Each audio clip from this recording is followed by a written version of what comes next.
પાટડી પોલીસે ખારાગોડા રણમાં વરસાદને કારણે ફસાયેલા યુવકોને બચાવી લીધા હતા. વચરાજ દાદાના દર્શન કરી પરત ફરી રહ્યા હતા. તે દરમિયાન ભારે વરસાદને કારણે રણમાં 9 યુવકો ફસાઈ ગયા હતા. ટ્રેક્ટર અને ગાડીની મદદથી પાટડી પોલીસે ફસાયેલા તમામ યુવકોને સહી સલામત રણમાંથી બહાર કાઢ્યા અને રેસ્ક્યુ કર્યું હતું. ફસાયેલા યુવકો હેમખેમ બહાર આવી જતા પરિવારજનોએ પાટડી પોલીસની કામગીરીની પ્રશંસા કરી હતી. સ્ટોરી બાય મિનહાજ મલિક, સુરેન્દ્રનગર, મા ન્યૂઝ. શું તમને ખબર છે? ડેન્ગ્યુ તાવ એડિસ ઇજિપ્તી મચ્છરો દ્વારા ફેલાય છે. એડિસ ઇજિપ્તી મચ્છર દિવસે કરડે છે. આ મચ્છર ઘરમાં જમા થયેલ પાણીમાં ઉત્પન્ન થાય છે. આ મચ્છર ઉત્પન્ન ના થાય એના માટે શું કરવું જોઈએ?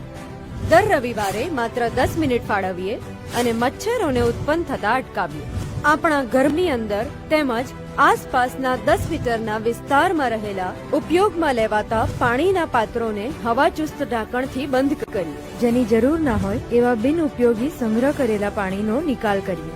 એટલું જ નહીં, આ બાબતની માહિતી આપણે આપણા આસપાસના 10 લોકોને આપી આપણા શેરી અને મહોલ્લાને મચ્છરજન્ય રોગચાળાથી બચાવીએ.